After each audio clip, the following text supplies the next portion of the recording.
சென்னையின் அடையாளங்களில் ஒன்றான மெரினா கடற்கரை சமூக விரோதிகளால் அண்மை காலமாக திறந்த வெளி பார் போல செயல்படுகிறது. மெரினா கடற்கரையில் நடக்கும் சோகத்தை பதிவு செய்கிறது இந்த செய்தி தொகுப்பு.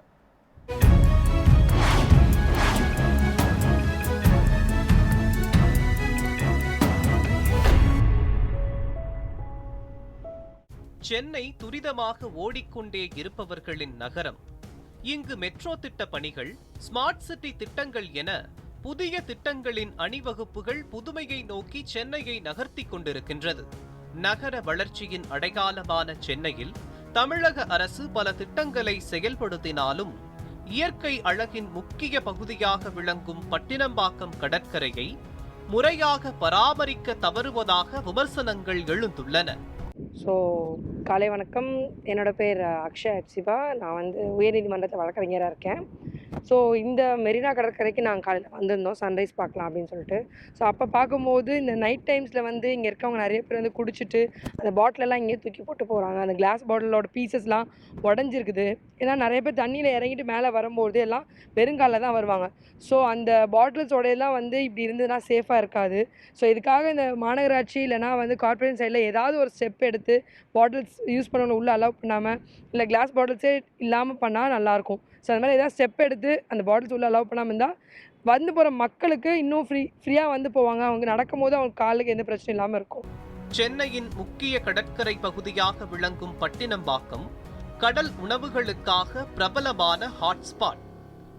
கடல் அலையை கண்ணார கண்டு ரசிக்க வரும் பொதுமக்கள் இங்கு கடல் உணவுகளை விரும்பி உண்டு பின் அமைதியான கடலலைகளை ரசிப்பதை வழக்கமாக கொண்டுள்ளனர்.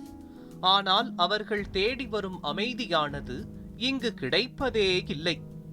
மதிய நேரங்களில் காதல் ஜோடிகளின் அட்டகாசம், மாலை நேரங்களில் சாலை ஓரங்களில் திடீரென உருவாகும் கடைகள் உருவாக்கும் சுகாதார கேடு, இரவு நேரங்களில் சமூக விரோதிகளின் அட்டகாசம் என சென்னை மெரினா தனது பொலிவை இழப்பதாக விமர்சனங்கள் எழுகின்றன. டஸ்ட்பின்ஸ்லாம் இருக்கு. பட் அந்த டஸ்ட்பின்ஸே பார்த்தீங்கன்னா இப்போ வேஸ்ட்லேயே நிறைய இருக்கு. ரீசைக்கிளபிள் வேஸ்ட்டு, நான் ரீசைக்கிளபிள் வேஸ்ட், அந்த மாதிரி நிறைய இருக்குது. அந்த மாதிரி தனித்தனி டஸ்ட்பின்ஸ் வைக்கலாம். அதுக்கு ஒரு தனி ஒரு ஏதாவது ஒரு டிஃப்ரென்ஷியேட் பண்ணி அதை ஒரு டஸ்ட்பின்ஸ் மாதிரி வச்சு அந்த மாதிரி நம்ம வச்சோம்னா வரவங்களும் அதை போடலாம். இப்போ நார்மலாக அதுக்கு இப்போது வேறு ஸ்டேட்லலாம் பார்த்தீங்கன்னா பிளாஸ்டிக்ஸ் எடுத்துகிட்டு போய் போட்டோம்னா அதுக்கு ஒரு சின்ன ஒரு exchange of token of love மாதிரி மணிலாம் கொடுக்குறாங்க. அந்த மாதிரி எல்லாருக்குமே அந்த ஒரு இனிஷியேட்டிவ் எடுத்து இது ஒரு ஆள் பண்ணால் பத்தாது. எல்லாருக்குமே இருந்தால் தான் இதை நம்ம ஒரு மோட்டிவாக எடுத்து இதை பண்ணாதான் நம்மளுக்கு ஒர்க் அவுட் ஆகும். சென்னை மெரினா கடற்கரையில் குறிப்பாக பட்டினம்பாக்கம் பகுதியில் பெரும்பாலும் குப்பைகள், பிளாஸ்டிக் பைகளை தாண்டி அதிக அளவில் மது பாட்டில்கள் சிதறி கிடப்பதை காண முடிகிறது. இது பொதுமக்கள், குறிப்பாக குழந்தைகள், முதியவர்கள் மற்றும் பெண்கள் நலனை பாதிக்கும் நிலையில் உள்ளது. அந்த பாட்டில்கள் காலில் கிழிக்கக்கூடிய ஆபத்தும் இருப்பதால் பயத்துடன் பொதுமக்கள் கடலலைக்கு அருகே செல்லும் நிலை உருவாகி உள்ளது. எவ்வளோ பிளாஸ்டிக் இருக்குது, இங்கே உடஞ்சி போன பாட்டில் இருக்குது, எல்லாமே இருக்குது. ஸோ இதெல்லாம் அட்லீஸ்ட் க்ளீன் பண்ணுறதுக்கு ஒரு ஆர்கனைசேஷன் க்ரியேட் பண்ணி அவங்க அதெல்லாம் எடுத்துகிட்டு போகலாம். ஒரு டெய்லி மார்னிங் ஒரு ஸ்கூலில் போய் இல்லை ஒரு காலேஜில் போய் என்சிசி அந்த மாதிரி இருக்கிற டீம்ஸை ஆர்கனைஸ் பண்ணி இந்த மாதிரி பிளாஸ்டிக்கு, டிஸ்போசபிள் இதெல்லாம் தனித்தனியாக பிரித்து ஒரு நாளும் அதை டிஸ்போஸ் பண்ணிட்டா ஈஸியாக இருக்கும். ஸோ டெய்லியும் க்ளீனாக இருக்கும். வரவங்களுக்கு நம்ம டூரிஸ்ட் பிளேஸ் வரவங்களும் இது நிறைய டூரிஸ்ட் பிளேஸ் இன்னும் நிறைய பேர் வருவாங்க அப்படின்றது. மெரினா கடற்கரையில் நீலக்கொடி திட்டத்தின் கீழ் ரூபாய் 5 கோடியே 62 லட்சம் ரூபாய் செலவில் மேம்பாட்டு பணிகள் நடைபெறுகின்றன. ஆனால் அதே நேரத்தில் பட்டினம்பாக்கம் கடற்கரை மட்டும் புறக்கணிக்கப்படுவதாக கூறுவது பொதுமக்கள் மத்தியில் சோகத்தை ஏற்படுத்தி உள்ளது. காலை நேரங்களில் இந்த கடற்கரை இயற்கை அழகுடன் திகழ்கிறது. ஆனால் இரவுகளில் மது அருந்தும் குழுக்களின் பார் போல் மாறிவிடுவதாக கூறப்படுகிறது.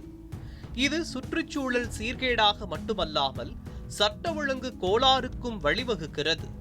இதனை கட்டுப்படுத்த காவல்துறையினர் அதிரடி நடவடிக்கை எடுக்க வேண்டும் என பொதுமக்கள் வலியுறுத்துகின்றனர்.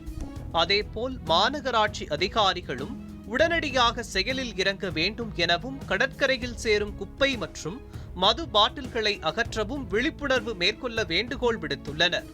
சென்னை பட்டினப்பாக்கம் கடற்கரைக்கு வரக்கூடிய பொதுமக்கள் முகம் சுளிக்கும் அளவிற்கு தான் இந்த கடற்கரையானது அமைந்திருக்கிறது.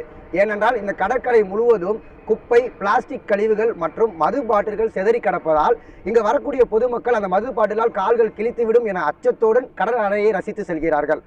இதனால் இத்தகைய சூழ்நிலை கருதில் கொண்டு, அதாவது மாநகராட்சி கருதில் கொண்டு உடனடியாக இந்த மது பாட்டிலும் மற்றும் கழிவுகளை அகற்ற வேண்டும் என பொதுமக்களிடம் கோரிக்கை வைத்துள்ளனர். நியூஸ் 7 தமிழ் செய்திகளுக்காக ஒளிப்பதிவாளர் பரசுராமருடன் செய்தியாளர் ஹரீஷ் மனோகரன்.